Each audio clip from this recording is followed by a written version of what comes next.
these things they can be dangerous if they want to be. I mean, these things are wild creatures. Granted, people think that they look human, but from what I understand, if you go look on the internet and read that they have known to kill people. I never read that. Oh yeah, they've been known to kill people. As a matter of fact, you have to think about there's where we live east of Fresno. There's Yosemite. You have the Sierras. People go missing all the time. People don't realize there are Sasquatches all over the Sierras, and people go missing all the freaking time. And you hear it, and I'll hear it down here on the ABC, CBS, NBC. Hiker goes missing. Search party out from, and it's news for 2 days. Then after 2 days, you don't hear anything about it, and that's the end of that. You don't hear. They never find the body. They never talk about it ever again. It's like they've disappeared off the face of the earth. Well, now, don't you think they were abducted by a UFO? I think that Bigfoot had a barbecue, but why are people disappearing up in the mountains and never found again? Maybe a UFO took them. That's another possibility. But has anybody ever seen anybody dragged off by Bigfoot? There are many stories on the internet, and as well, I remember seeing a documentary where I remember a camper was in a sleeping bag, and a Bigfoot went up to him and picked him up in the sleeping bag, threw him over his shoulder, and took him to the Bigfoot's family, where there was like a mother. I heard that too. Yeah, I heard that. And that was like in the 1800s, I believe. The person who was camping who got abducted offered them tobacco. And I think the Bigfoot took the tobacco and ate it and got sick, and that's when he ran off and made his escape. So, there are stories of, these Bigfoots picking up people and taking them, and I have not heard, there are stories about people getting killed. I know they're dangerous. Simple as that. I know they're dangerous. There's, you have Bigfoot that are 8 foot tall, 10 foot tall, 12 feet tall. If I'm going to go up the mountain looking for these things, I'm going to be armed. It's as simple as that. Don't you think, though, with anything out in nature, if you go in respect and you go with an intention of not being intrusive, then you're fine. But to go in, like a lot of these yahoos who go out there with guns looking to shoot one, they know the difference. They know if you're there with good intention. Because look at what happened with you and your truck. They were kind of making sure nobody was going to come and mess with it.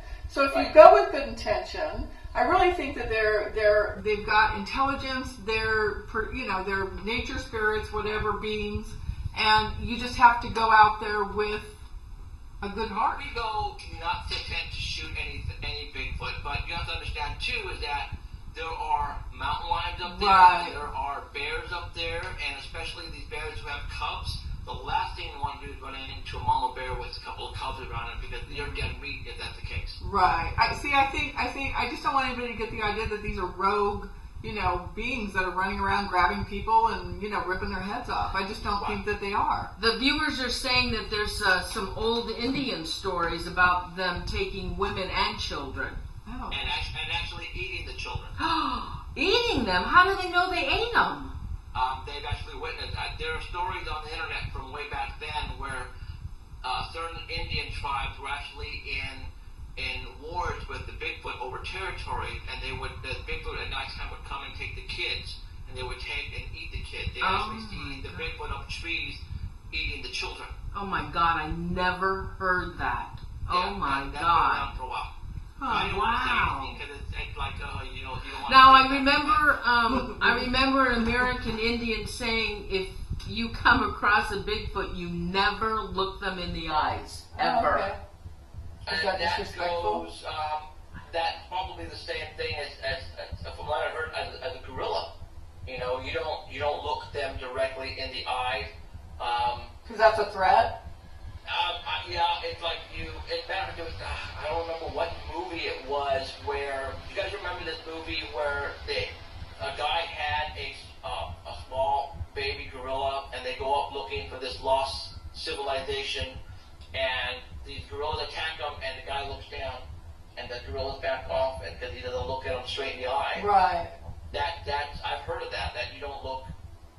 Well, I think In the eyes of a gorilla. is it because Jane that- Goodall or who's the one who worked with the Oh, monkeys? Gorillas of the Mist. Yeah. What was her name? Gorillas of the Jane, Mist. was it Jane Goodall? No, it was the other I woman. don't remember. I don't But know what you're talking about, but I don't they've remember done where they've gone and lived out where they were, and that's what you do is you go in and you put your head down because it is disrespectful, especially for the lead gorilla Right. male, that you know everybody has their place and they know it. And Well, the thing is, I don't understand this. Okay, I've heard.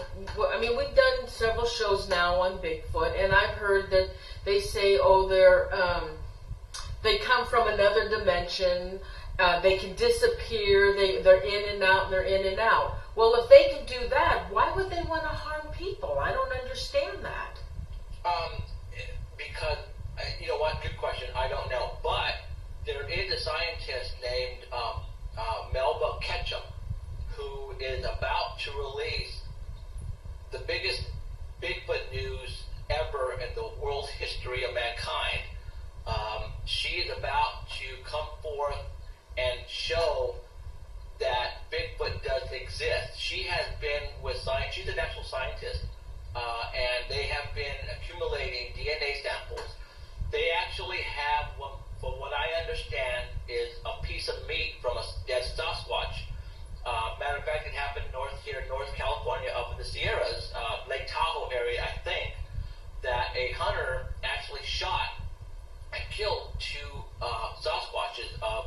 He's saying he shot a mother and a baby Sasquatch, and he actually cut off pieces of the meat from both of them, and he had them, and he actually presented them over to Melba Ketchum, who was involved in the scientific study with the DNA.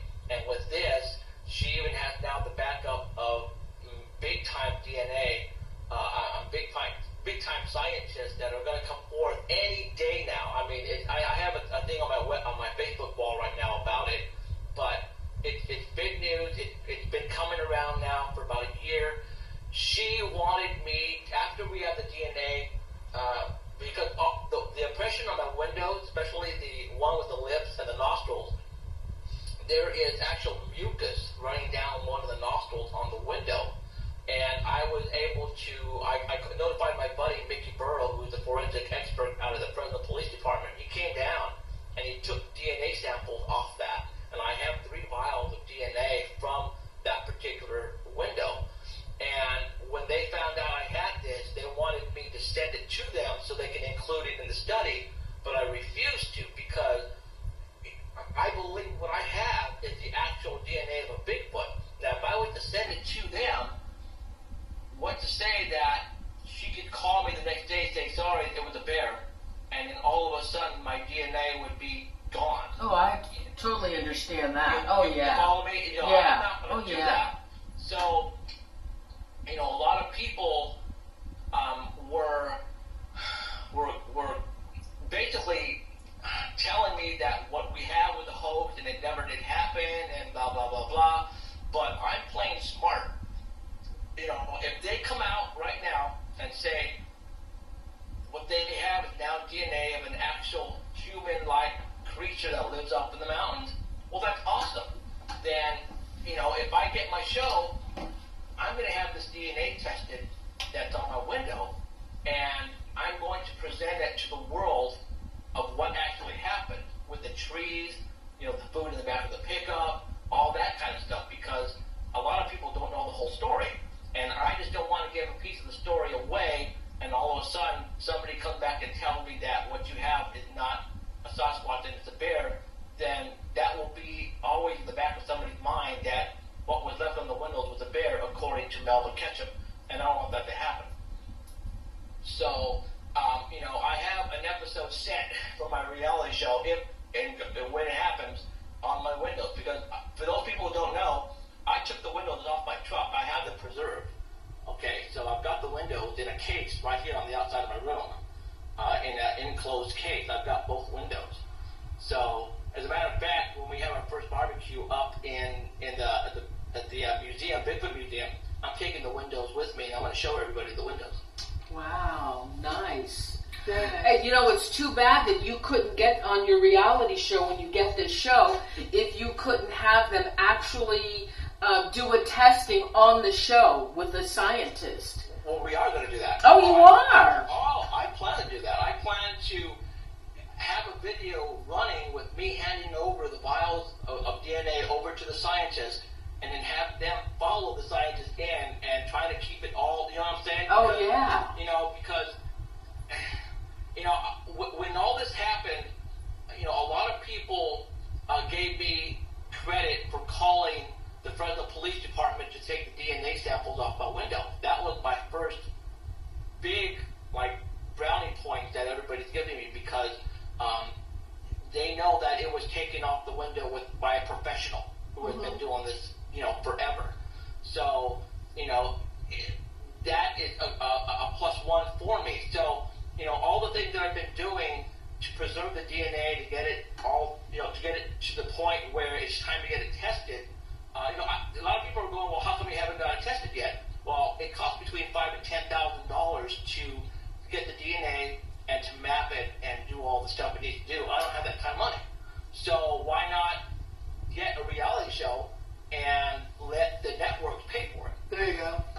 That's what I'm going to do. Oh, yeah, good idea. Okay, I have another question. Okay, you've been hunting Bigfoot for many years. Now, you go out to these spots, and now you're staying in the same location looking for Bigfoot. What other evidence do you have that is an area where Bigfoot goes? Are you seeing mounds, maybe? I've heard of... There are footprints up there are a dime and a dozen now. Right. There are footprints everywhere. Now, you know, a lot of people think that where we go is a camping ground or a campsite where people go every year and go camping. No, this is not the case at all. This is 2.5 hours east of Fresno. You take the main road, you get off on another road, you get up on another road, you go this way, you go that way, you go down a dirt road, take another dirt road, and you're in the middle of freaking nowhere. Okay. Trees, a lot of trees? Is there a lot of trees? A lot of redwoods? It's a forest. It's a forest, basically. okay. We're up in the forest. It's about 6,000 feet elevation. Now, David Ragosa, I know Alan is probably listening right now. So, Alan, do me a favor. Alan Thomas, can you get, I'm pretty sure, I'm hopeful, I don't know if he still has the videos on his YouTube, but can you go ahead and put them on my Facebook wall right now if you're listening, Alan? There are a couple of videos out there that David Ragosa took, and one of them shows what looks to be of a giant gorilla sitting underneath the tree that he saw at a distance, and he got his video camera out and he started videotaping it, and he tried to zoom in, and it was a very, very far distance. So, you know, as he started walking closer and closer and closer, he brought the camera down, and the creature got up and walked away. He had another video of a creature way on this side of the mountains, standing near some rocks, and you can see this black, hairy object standing near this rock. And, you know, it's not a log, it's not a tree, and the only problem is that David Ragosa doesn't like to give a lot away, because, you know, he's been doing this for a long time.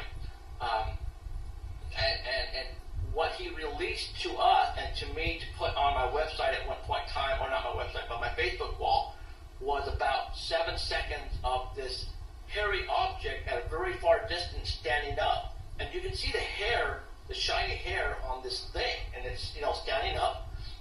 It's not very long, but it's there. And you have to understand that, you know, a lot of people have been criticizing David because he's only been releasing bits and pieces of these videos. And I think the reason why he wants to do that is because he's waiting for an opportunity, like he's writing a book right now, and he wants to release everything at the same time if he's willing to do that. But David Ragosa, he is a principal at a high school. He has a master's in science. He used to be a science teacher, and so he has credibility behind him. And I know David. I've known him for since 2008, 7. So I've known him for about 4 years now. And he took me under his arm and he invited me one day, a long time ago, to go up to a secret spot. And ever since then, that's where I was able to get my foot in the door looking for Bigfoot, is because of David. So, these things are there. We know they're there. I've heard things up there that I can't explain. I haven't yet seen one. I know I've spoken to people who are friends with David, particularly one person. He will never go up there ever again because he went with David one day and they split up, and the Sasquatch came from behind a tree and stared him down. And his name was Bill, and at that point in time, he was purchasing cameras, those motion sensor cameras that you mount on the trees with David. So he had bought like 8 or 9 of them, which cost about good $900 to $1,000. Well, that day when the Sasquatch came from behind a tree and looked right at Bill, Bill, and I spoke to Bill about this. I know Bill. Bill told me that, he turned around and walked away, and he ran into David, and David looked at Bill's face, and Bill was white as a sheet.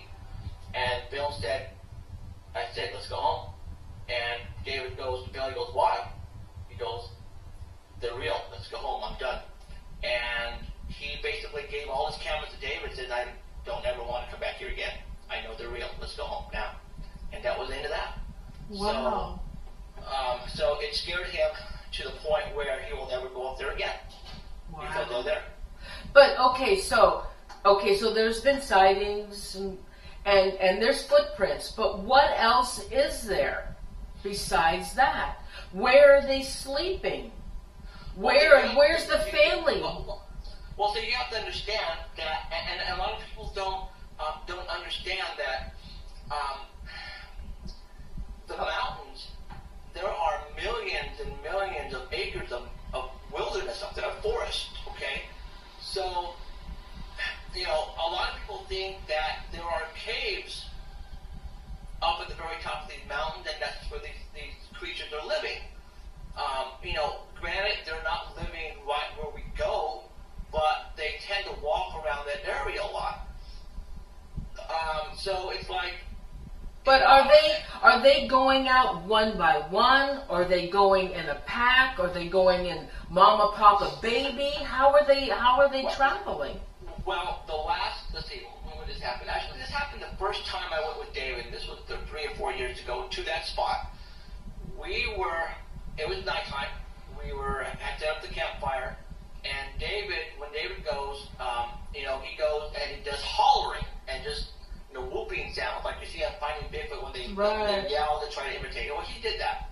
He did it a couple times. I was there. It was David, Joe Walls, a couple other guys, and myself. And he did it again across the valley, and all of a sudden we heard a response back, and I heard it with my own ears, and I'm going, okay, sounded like a dog. Okay, and so we did it again, and whatever it was, way out there in the distance, it was imitating him back. And I'm going, really? I mean, come on, this is my first time here, and this is actually happening?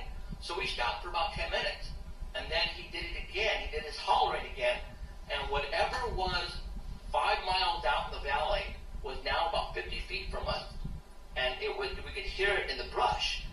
And I'm looking at the guys, and I'm going, okay, you guys are freaking playing a joke on me, right? And I noticed all the guys who have been doing this for a while had this stare in their face, and you could see it that they were really, really beginning to be uncomfortable. And some of the guys, we're talking 50-year-old guys here with 44 Magnums on the side of their waist, were moving closer to the fire, and they were not smiling. And then all of a sudden, I heard to the left of me, to me it sounded like foot, boom, boom. And about 50 yards to the left of me, something pacing. And all of a sudden, I heard the same damn thing on the right side of me. So, and I'm talking to these, I'm asking questions to these guys. I'm going, you guys put me on, right? And they didn't say anything. And all they did was sit on their chairs around the fire. And I could hear these things moving from right or left. And like I said, I'm looking at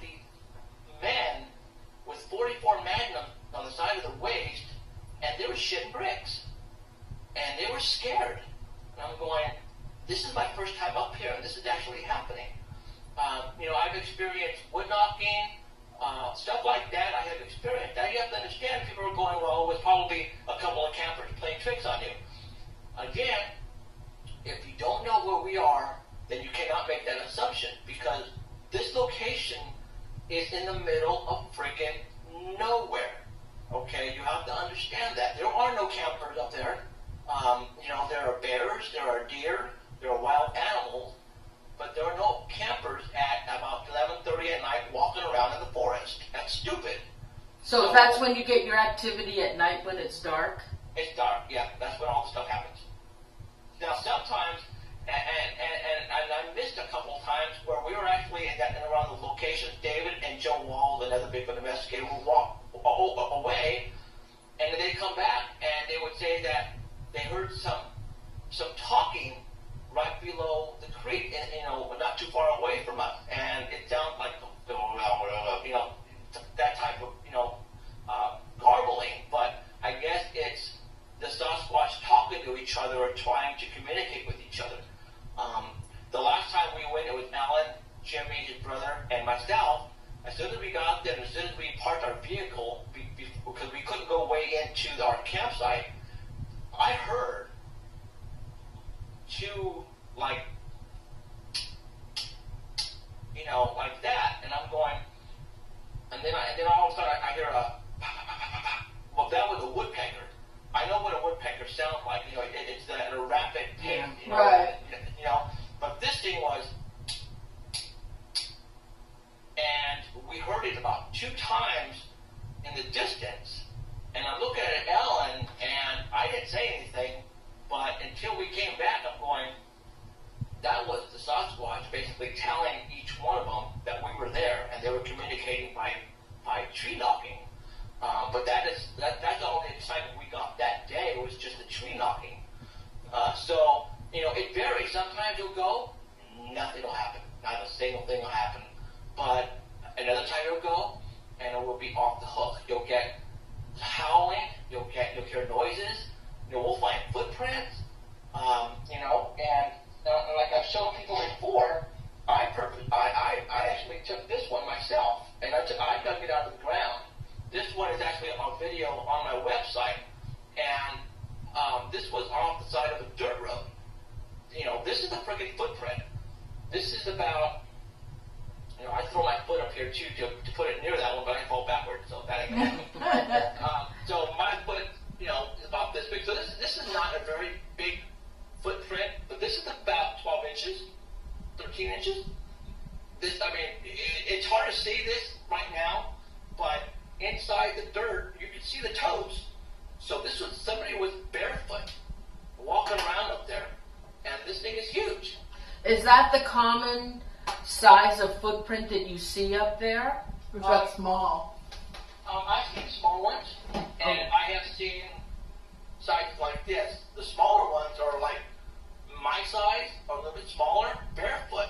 And you're thinking to yourself, who in their right mind, in the middle of freaking nowhere, where there's, sticks and brush and needles or whatever, are going to be walking barefoot around here? But you have seen little toes, little footprints like this big with little toes on there. So those are obviously, they're children, they're kids. If I were to go camping, which I do, and my kids go up, I don't let my kids walk around barefoot up there. So it can only be one thing. Wow. You never know. That was funny. So, but this is actually happening east of Fresno, and people refuse to believe that these things are actually there. I was a believer ever since I seen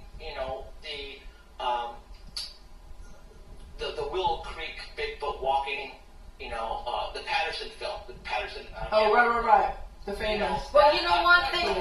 But Jeffrey, some people say that's phony, and he admitted to it. Some say it's real. What is it? Well, see, you have to understand. Okay, people who they need to see a body. Okay, this happened in 19. Oh my God, they're gonna kill me. People who are into Bigfoot. was 1967, 68, maybe Yeah. right around there, 5 or something like that. To this day, there has been like 3 or 4 documentaries specifically on the Patterson film. They now, since we have the technology, the computers, to zero in on that particular film, and they can actually see when the object is walking, they can see the muscles inside the fur moving. Okay? They've actually had zoomed in on the actual bottom portions of the leg, and when it walks, they try to have an actual human being walk exactly like this creature, and they can't do it because the way the creature was walking, its bone structures was totally different than a human being. Now, this is back in the 1960s, late 60s. They have showed the Patterson video to people in Hollywood who do this for a living and who work for Spielberg and Lucas and make monsters for a living. And they said, and they have shown them this on the actual computer, taken apart with the muscles, while it's walking, you can see the muscles, and they're saying, okay, Mr. Special Effects Man, in 1965, could you have made something like this? And they look at him and they're going, what are you, nuts? I mean, to make something like that to this day, it's going to cost probably $500,000 to make. So back then, you have a couple of cattle, ranchers who capture this on film. Where are they going to get the experience, the know-how? What are they going to do, get on the internet in 1965? No, because we didn't have an internet in 1965. Who are they going to call? Their buddies in the next town to come and make them a costume? There's no way anybody could have made a costume back then to do what that particular creature did as far as its walking, its muscles. There's no way. And to this day, they're saying, the special effects people say, there's no way this thing was made this thing was a costume. There's no way, because nobody had the know-how back then in special effects. King Kong came on, I don't know when King Kong, came out back in the day, but you knew that was a freaking costume. The creature from the Black Lagoon, things like that. That was like big time. But, to have a creature like this, and you see the muscles coming out of its arm and its leg as it's walking, and the back, its muscles, And the way they were analyzing the way he turned. They were analyzing. And for those who don't know, they called her Patty. Do you ladies know why they call her Patty? No. Because this particular creature was a female.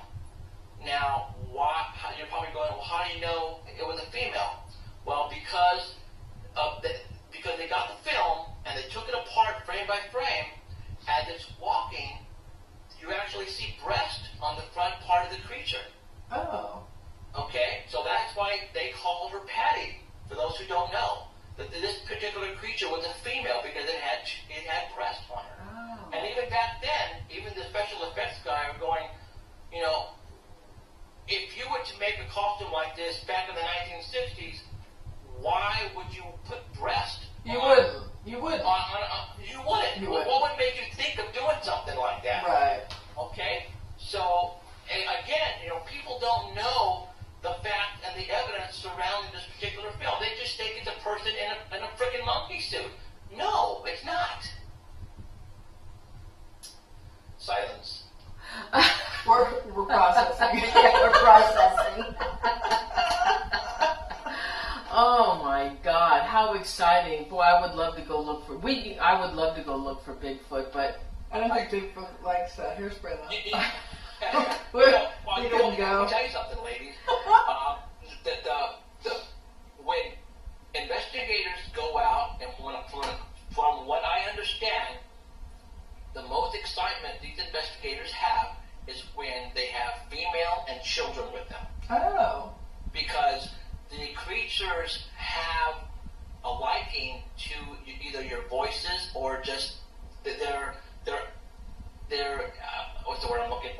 curious. They're very curious and that's why when you see on Finding Bigfoot per se or other shows, you always have them playing recordings of children playing or kids crying, because that for some reason attracts a Bigfoot to that location. Oh, you think they're looking for more kids to grab? No, to be honest, I don't know about that, but I know it does attract them. Okay. I know it does attract them.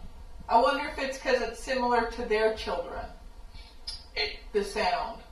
Good possibility, but from what I understand, it does attract the Bigfoot, and it does bring them in closer to you. If you're at a campsite, and that's why when I tell people, if you go camping, you damn well better make sure you have your kids near you at all times. And not only because of Bigfoot, but because of mountain lions, Right. And bobcat, stuff like that. But,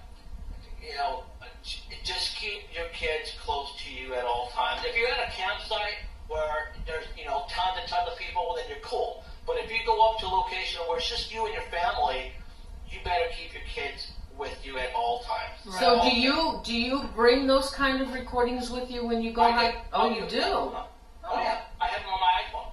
Oh. I have everything on my iPhone. And I have a call blasting system, which is an amplifier, and I run that off a 12-volt battery, and that's what we do. Wow. So when you go to Felton, Mike, you told Mike that you had all the equipment. He said he was going to call some other teams to come in, and you said, no, I have all the equipment to go hunting for Bigfoot. What he's interested in is the night vision thermal, the heat-seeking cameras. Those suckers are expensive. Yeah. One camera about those size is about $2,000. Okay. I've been in electronics since I was in high school, so I have the know-how when it comes to different types of cameras and security cameras and stuff like that. And also my partner in the Sanger Paranormal Society, Richard, works with ADT security cameras. So what we have in our possession is cameras about this big that when it could be completely pitch dark outside, that when this camera's on, no light comes on, but there's infrared red LEDs that when you look on the video screen of the monitor which this camera is plugged into, it's like daylight outside. So this particular camera could go 150, 200, 150 yards out, and you can see everything in front of you if it's completely pitch dark. Oh, nice. And we have all that at our disposal. Nice. So, and again, this stuff is not cheap. And, there are a lot of people out there. I mean, if I would show you my equipment, you'd freak out because I have so much, it's not even funny. And again, because I'm a geek when it comes to video equipment and all that kind of stuff. And I have a good job, thank God. So I'm able to purchase all this stuff. So, I told him, I have all this stuff at our disposal. I have it. I can bring it tomorrow. Not a problem. So because he knows that everything happens during the nighttime. Mm-hmm. Then when he's out there, he can't see anything 50 feet in front of him because it's pitch dark. All he probably has is a flashlight. But that's one thing you don't want to do is shine a flashlight and scare them off. Right. Now, so I do have all that equipment. I think it's better to go in smaller groups. Well, when we go, the most I've seen David has taken up there is about 6, 7, maybe 8 people. Mm-hmm. Not that many.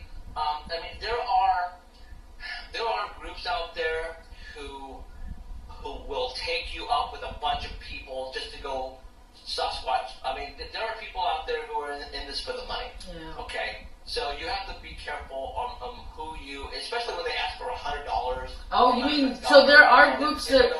No, thank you. So they're Jeffrey. You go with people who are serious and who you know.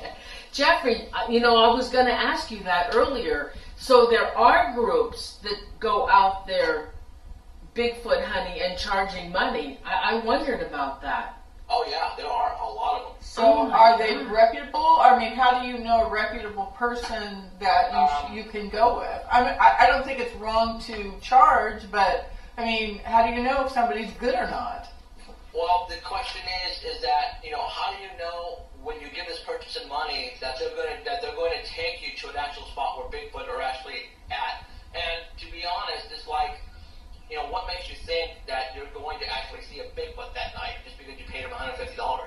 there's no way. There's no way. There's no way. So the odds are better if you know somebody and you find credibility in them, like me or David or Michael Rugg of the Bigfoot Museum, because we all know where they're living, Right. you know, where they're at.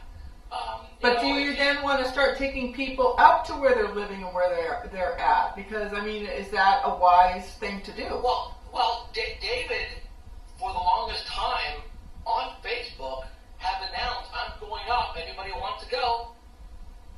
You know, and, you know, a lot of people do take him up on it, but a lot of people they're not into the Bigfoot, or they don't find, you know, are you serious? You mean you know where these things are living? Yeah, right. You know, type of deal. People don't believe in what we have encountered, what David has been doing for the past, you know, forever, where these things are located.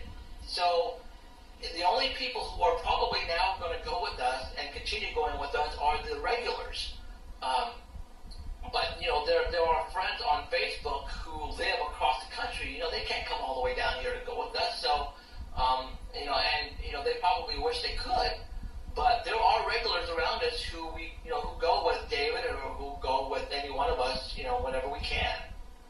So what is good, say Noreen and I came and we're going to go look for Bigfoot. What is good Bigfoot looking, I hate saying hunting, but looking for Bigfoot, what's good etiquette? What should we do and not do when we go out there?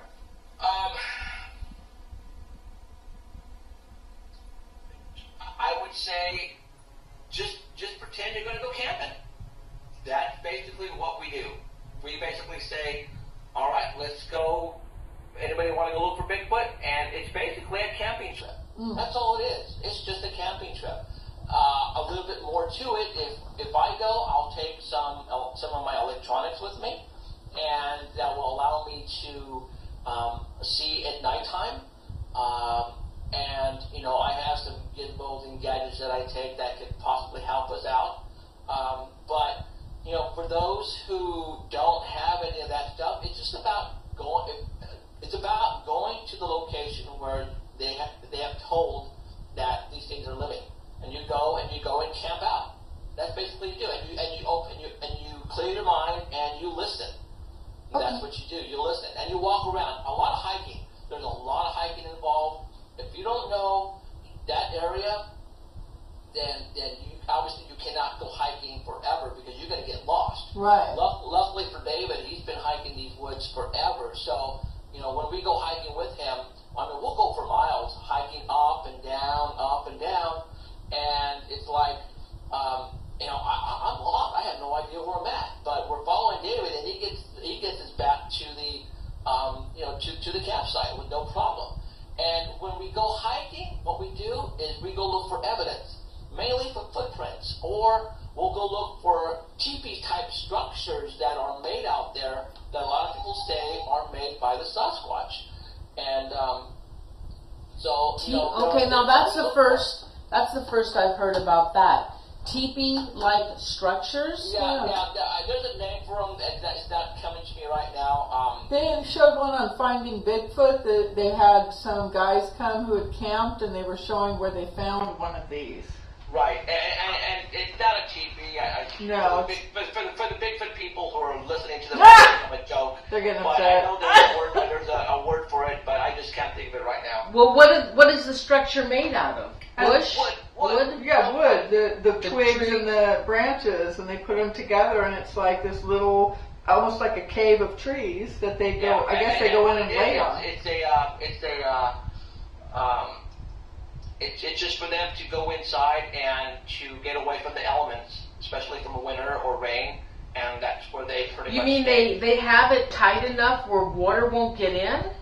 I'm not really that, you know, watertight. It's just, you know, branches and big branches put you know, in a cone shape so what they can go in and get away from the elements, basically. I think their fur would probably be pretty water repellent as well. You know, I mean, it's more like the major Oh yeah, to get I out never of them, thought about that. all that. What do you think of, because I've watched this show, Finding Bigfoot, I'm kind of addicted to it.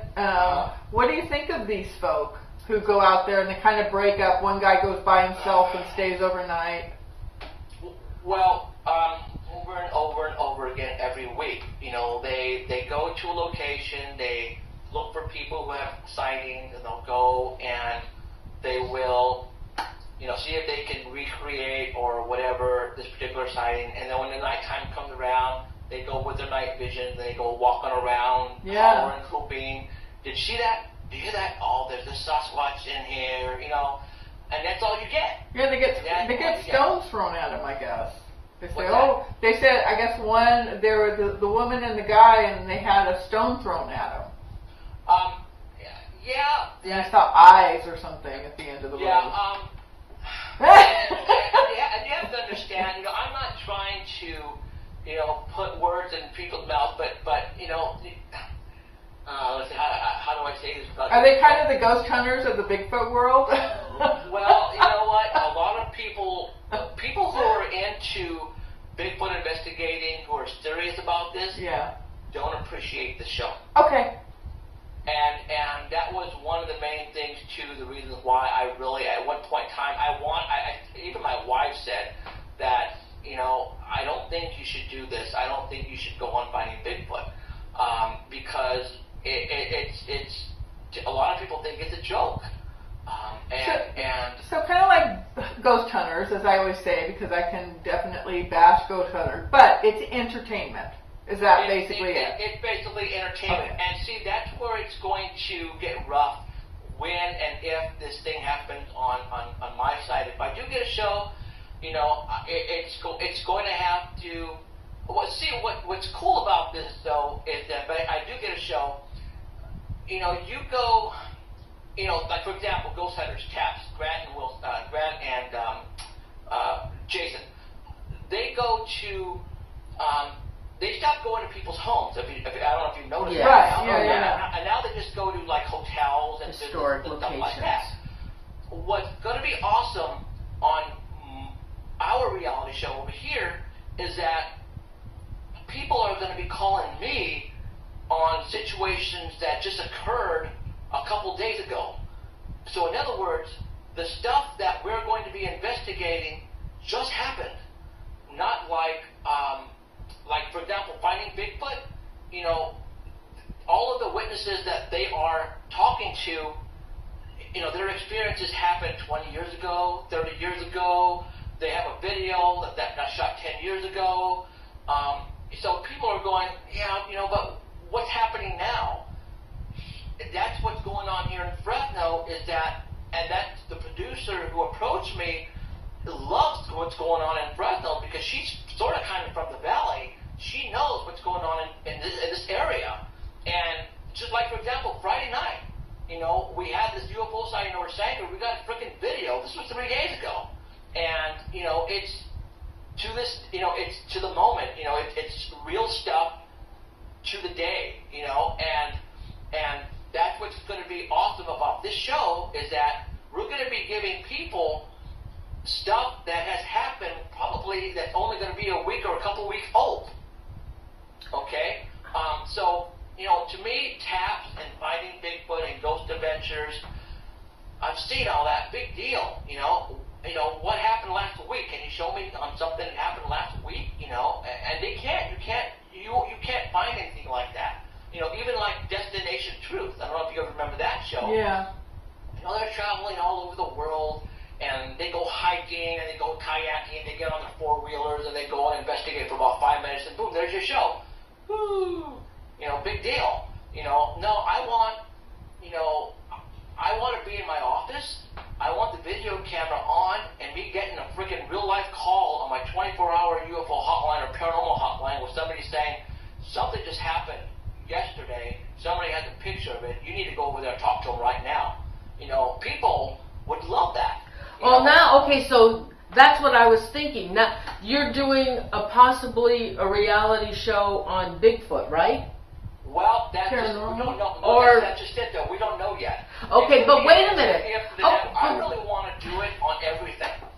I know. I was just thinking, then why didn't you do one on UFOs as well? On everything. No, I'm thinking everything paranormal and wacky. So, but it's going to be up to the network to see what they want to do. I can only do so much on monsters, but I have there's a lot of crazy. Fresno reminds me of that TV show on Sci-Fi called Eureka, where everything crazy is happening. When National Geographic was down here the first week of January, there was an incident that happened in Fresno. As a matter of fact, it made national news. It was on AOL everywhere. This car was on a high rate of speed downtown Fresno, and it hit a rock, a boulder that was on the corner of this house, and it shot the car on the roof of this apartment building. And the car was laying on the roof. Okay? It's like, the following day, the Fresno police officer sent me I knew about it the following morning because it was on the news, but she sent me, she was on patrol the night shift, and she took a picture with her iPhone, and she sent it to me. She goes, look, there's a car on the top of this roof, and it's just sitting there. That would make an awesome episode. Like, okay, we would be dispatched out there to that location and see if we could, possibly, figure out how in the hell did this happen. In Fresno, really, you got a car that's now laying on top of a roof? How the hell did it get there? That wacky Fresno. I've got the picture here to show it to you. Matter of fact, I'll put it on my Facebook wall right after we get off. I'll put it on my Facebook wall, and I'll say, hey, look, here's a car on top of a roof. Awesome. It was going at a high rate of speed, and it hit a boulder. I think the only thing, and I tell anybody I know who wants to do a TV show or who's approached about doing a TV show, and I know a lot of people who in our community who somebody's wanting to make a show of them and stuff, is that you keep it to where you want it. You get the producers who come in, you get the people who have the money, and suddenly they're the ones who want to run the show and make it their show, and you're just running around. So you need to be aware of that. I know you are. And you're absolutely right, and that's where it's going to have to come down to, if a network says, I like this, let's have a meeting, then, we're going to have to sit down and try to figure out how we can make this last. Not just a 1 year type of show and boom, it's going to get boring. I don't want to make shit up, and I'm not going to make it up. I'm sorry, but there are other ways to keep the show going to make it interesting for making people want to come back, and we have that we have that already. I can't tell you what it is because I think that's what's going to make the show. But we have it to where people are going to want to come back every week to find out what's going to happen with what we have going on. Right. And I think that, and I think the networks are going to love this idea. And again, the networks don't want another Ghost Hunters. No. They don't want, another UFO show. They want something different now because all that's been done. And they are looking for other ideas. And, I'm sure many production companies are knocking on the door saying, we've got it, and they're probably being passed on. And, and that could very well happen to us, too. They could very well say, I don't like your idea. But hopefully they will take us into consideration, and maybe we can sit down with the network and then possibly move things around to make it to where it will be in their liking, and then also where, we can make this go for 3, 4, 5 years. With everything that's going on here in the valley, I know that could happen because, there are so many crazy things happening here. We have a story every day that's just weird. But Jeffrey, you have to also remember now, once you go on TV, it's going to be a whole different ball game. Oh, and the producers are going to want more from you than you might not want to do, Well, and that's true, but you have to understand, though, that, for example, Ghost Hunters, you can only go look for ghosts, and, everything, every week, it's repetitive. it's the same thing over and over and over again. So obviously they have to throw things in there to liven it up a little bit. Oh, sure they have to. But if you have a show like from what I believe we can produce down here, you don't have to make up stuff.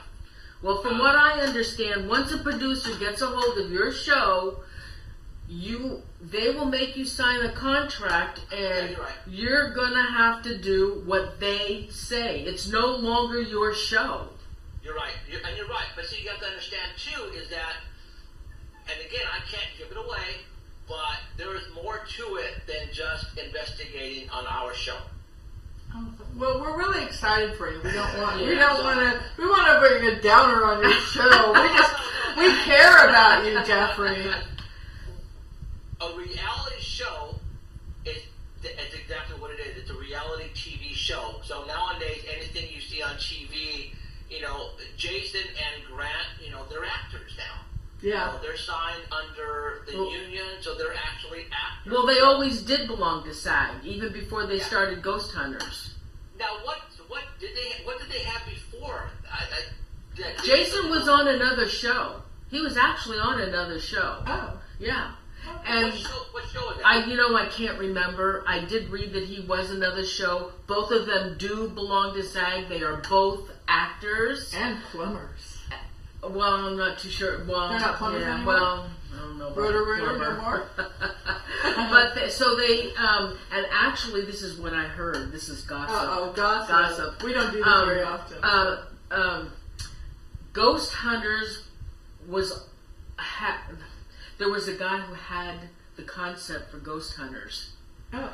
And Ghost Hunters, Jason and Grant went with it. They went with it. And this other guy who had the concept for Ghost Hunters sued them and took it to court. Oh. And I understand that he won. He just won the case.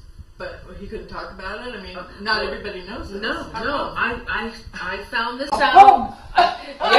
So he won this case. He won the case against Ghost Hunters. Wow. So this may be the final year for Ghost Hunters. Well, the big news I wonder if that was a big reason for Grant leaving.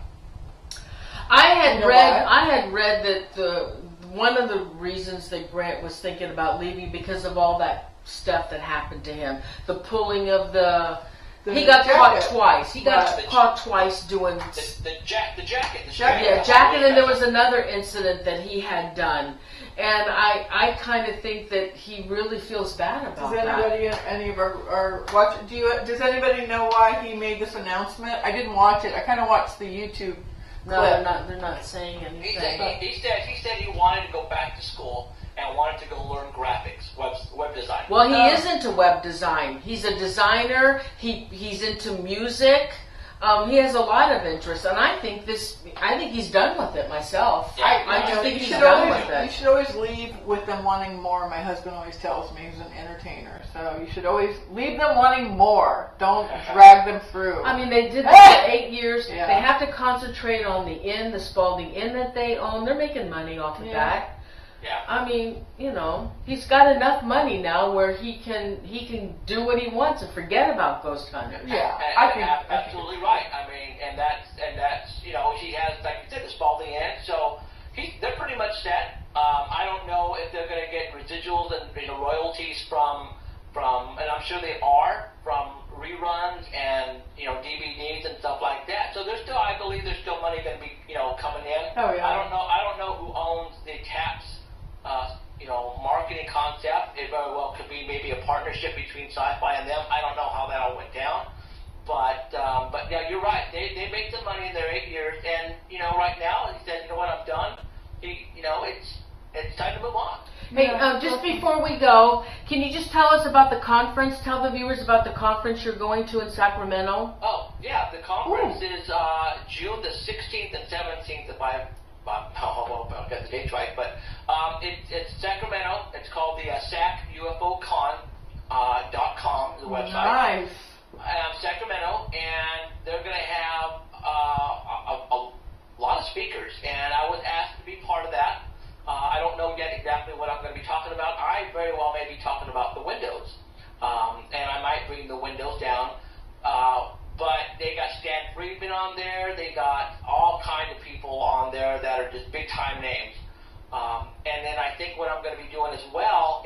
be setting up what you see here in my studio, and I'm going to transport it down there, and I'm going to be interviewing all the speakers on the show for live purposes. It's going to be a good time. Sacramento has never had anything like this. Anthony Sanchez, who I've had on my radio show several times, is the author for UFO Highway, and there's going to be a combination of UFOs and ghosts and all kinds of stuff at that particular conference. So I'm going to be there. Oh yeah, it sounds like a wonderful conference. That ought to be a great one. Should be a blast. Oh yeah. Okay, well, gosh, the 2 hours went by fast. I can't believe that. Jeffrey, thank you so much again for being our guest. You're always welcome back on our show. You all have so much to say, and we just love you. Cool, and I appreciate you guys having me on. And when something major breaking news happens, I'll let you guys know, and maybe I'll come back on and talk about it. Wonderful. Oh, yeah, we love that. Good night. Good night. Good night. Thank you. Good night. Thank you. Yeah. Good night. Okay, Bye. everybody. Well, 2 hours is up. And thank you so much for joining us tonight. I hope you had a good time. Hope you enjoyed the show. And Dee? Next Tuesday. Yes, next Tuesday we'll be back with another live show and another great guest. Have a great week. Blessings. Thank you, everybody. Good night.